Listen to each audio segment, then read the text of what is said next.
Getting strong and staying athletic is hard. As you get older, it can get even harder. But I believe that you can get jacked and stay jacked by just following these key tips, and we're gonna start right.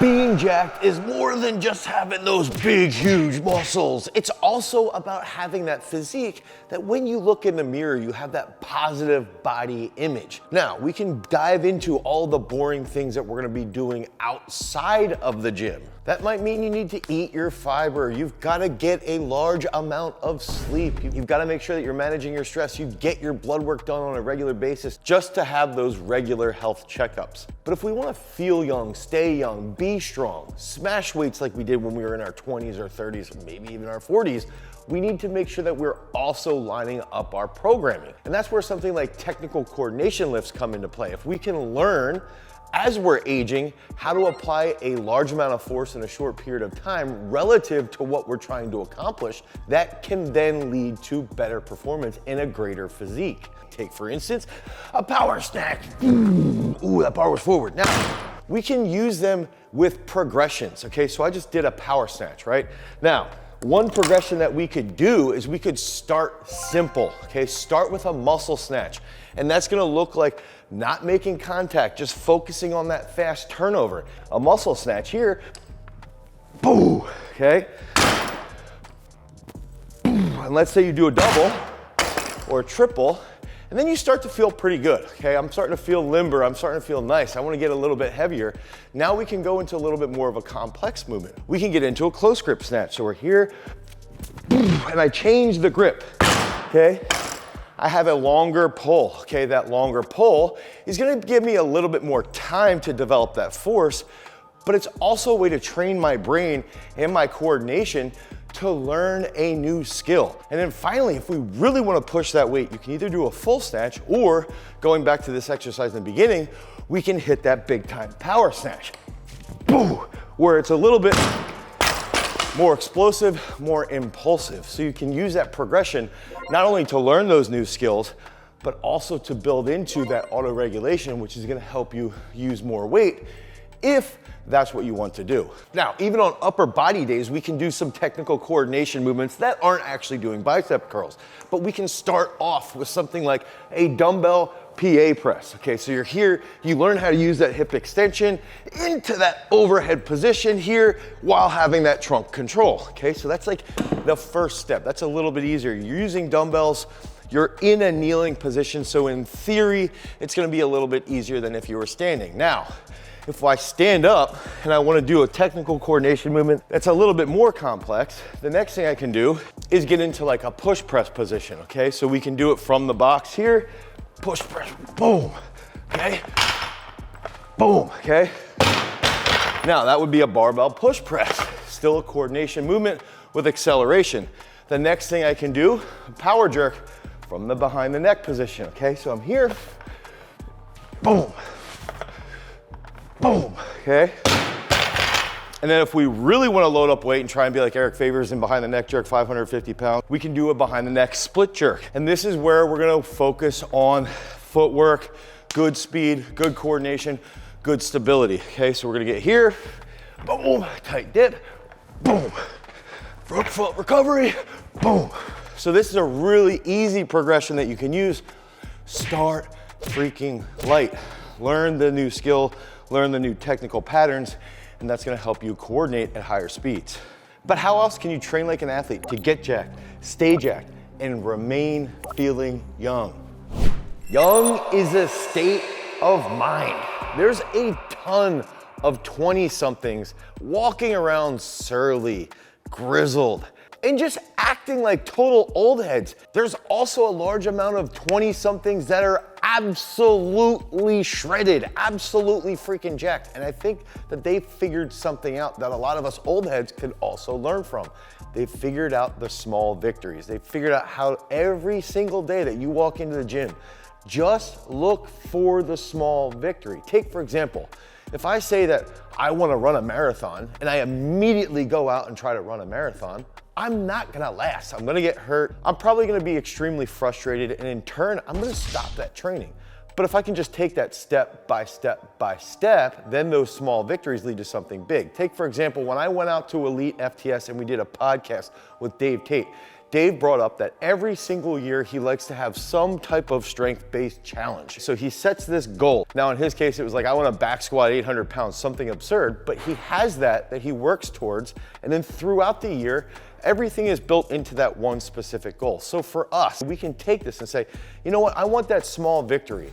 I want to go in and I want to learn how to do a snatch with a barbell. That's a small step forward. This is something you can do with our technical instruction videos inside of our strength training app, Peak Strength. But the big factor here comes back to setting small victories every single day. What can I do to just get a little bit better than what I was when I walked into the gym? And that's where you can keep growing and keep staying jacked over a long period of time. The mental stuff is all well and good. I can hear you guys behind the screen screaming, okay, but how should I actually be lifting?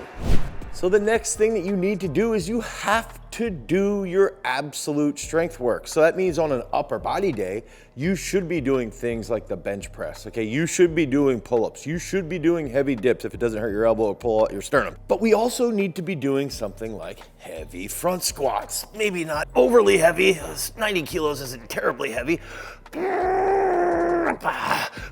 Ooh, that feels nice. One thing too with front squats is that I think it's a little bit easier on the body, especially as you're getting older, and it does improve your torso strength. It improves your mobility through your hips, your ankles, and it can, in theory, also improve your posture. If I feel good, I'm gonna push the weight, okay? I'm gonna go pretty heavy. If I don't feel that good, one thing I'm gonna do, I'm gonna take some weight off. Another factor is that if you struggle with that front rack position, there's a couple alternatives that you can do. Okay, when you're struggling to get into that front rack position, or maybe you wear 2 watches and it also prevents you from getting into a front rack position, you can do a zombie squat. So that might look like this here, okay? And I'm gonna hold this, and if I fall forward or drop forward, I will end up failing. But we can go zombie squats there, or if you wanna go even lighter, you can still hold the bar here and do pauses, okay? So there's a bunch of different things that you can do with the front squat, which will lead to greater absolute strength. But what else can we do as we're working through our training? What else can we do that's gonna help us move like an athlete? Training like an athlete is the entire basis behind our strength training app, Peak Strength. We've seen tremendous success on our app from users like this, by using personalized fitness programs that you won't get from those other strength-based apps. Because getting jacked and staying jacked is assisted by doing jumps at least once, maybe twice a week. At Garage Strength, we refer to this as Athlete Day, and oftentimes what we want to focus on is legitimately working out like an athlete. So we might do something like this. Oh, those are far apart, jeez. Hurdle hops, okay? So if we do hurdle hops, and we react as quickly as possible. Let's do that again so I can show you guys some good hops. We wanna focus on that quick amortization phase. How quickly can we react and be elastic as we're aging? Okay, here, boom, boom, boom. One of those big concepts is just continuously building and getting more explosive. And then you can get unique with what you're trying to do, like set a goal of how high you want to jump, possibly on a vertical jump mat, like this one that we have right here. And one thing you can do is if you don't have a vertical jump mat, okay, you can actually like do a touch point on the wall. It doesn't have to be super scientific. But the cool part is I can look at what I did yesterday and try and see if I can beat it at all, okay? So I'm gonna get on the mat, I'm gonna jump, boom, 29.9. So I didn't jump as high as I did yesterday, but one thing I can do, you know, if I don't want to do vertical jumps, is talk about those small victories, those little wins, okay? So we can also just do like a broad jump test if you don't have that vertical jump. Here and go forward. And then you can measure it, you can see how far that you've gone. And you can do that on a regular basis to try and challenge yourself, to try and see how you're adapting to your training, to try and even see what your training has done for you. Now, because I'm a child, I want to see if I can beat that vertical jump from yesterday. Ooh. Ah! So if we're gonna jump once a week, the rest of the week, let's say we're training 3 days a week, we should be doing something that's gonna help us get that pump, okay? So we might do bicep curls with 3 different variations like I'm doing right now, where I'm gonna go straight curl, come back down, then I'm gonna go to a Zotman curl, okay? Zotman curl here, and then I'm gonna go to a hammer curl. And what ends up happening is that if we're doing bodybuilding type stuff, it's a little bit easier to a point. It's also just gonna help you get that nice pump, and you're gonna stay jacked. It's also gonna help with that structural integrity. One thing that I've noticed is that as I'm getting older, my shoulders, my elbows, my knees might creak a little bit more than they had when I was younger. And if I continue to do a decent amount of bodybuilding work, that sort of fends that away. It actually makes me feel a little bit better. I get a little bit more swole, but I'm also gonna have a little bit healthier joints. And that's the big aspect that you're gonna get from that bodybuilding training. But what about staying lean? What about working on those muscles on the inside? And this is where we're gonna bring in some endurance work, some VO2 max work. And I think the first thing that we have to do is, again, start off easy. Okay, so if we look at training from an endurance perspective, let's say once a week, we do some long, steady state at a talking pace. And what I mean by that is that if I'm gonna get on the assault bike, I want to be able to hold conversations with somebody who's near me. And I can do that for an hour to an hour and a half, maybe even 2 hours. You wanna be comfortable enough that you can have that conversation, and that's gonna increase that blood volume. It's gonna help you maintain that healthy level of endurance. Then once a week, okay, the next thing that you can do is do some type of interval work, okay? So that might be a real simple like Norwegian task, might be 5 sets of 4 minutes on the bike at a high tempo where you wanna get your heart rate through the roof. That's gonna typically look like zone 4 or zone 5. Some other options might be like 8 sets of 500 meters on a rower, go sprint a hill, go run 800 meter repeats, anything along those lines. That's gonna increase that VO2 max.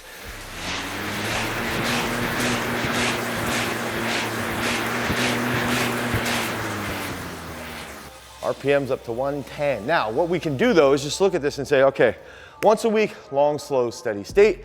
Once a week, we do some type of interval work.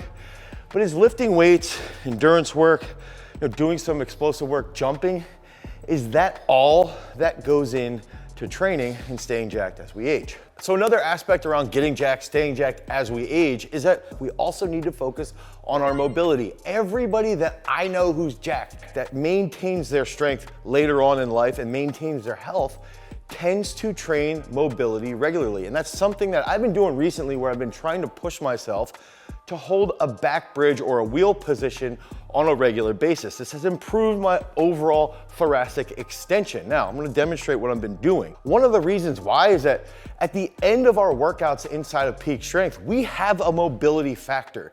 And if you just get through that workout and all of a sudden you get to the end of the workout, you're not done. You've got to continuously improve to maintain that limberness. And that's where Peak Strength will actually have a mobility workout. It's a bonus section. You click on it. I want to get this work done and I want to increase my mobility, let's say through my hips, through my knees, through my ankles, through any position that you might be struggling with. So that's one thing that you're going to benefit from inside of Peak Strength. Head over to peakstrength.app, the Google Play Store or the Apple iOS Store.